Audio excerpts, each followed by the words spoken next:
For today's video po ay magluluto po tayo ng sinigang na bangus na may puso ng saging. So, kailangan po natin ng sibuyas, sili, kamatis, talbos ng sili, bangus at puso ng saging. So, ito na nga guys at nahiwa-hiwa ko na po. So, magpakulo na po tayo ng tubig na pangalawang hugas ng bigas. So, yun guys, ang ginamit ko yung pangalawang hugas ng bigas. Ilagay na po natin ang ating kamatis.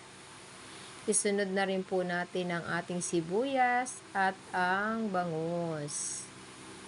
Ayan guys.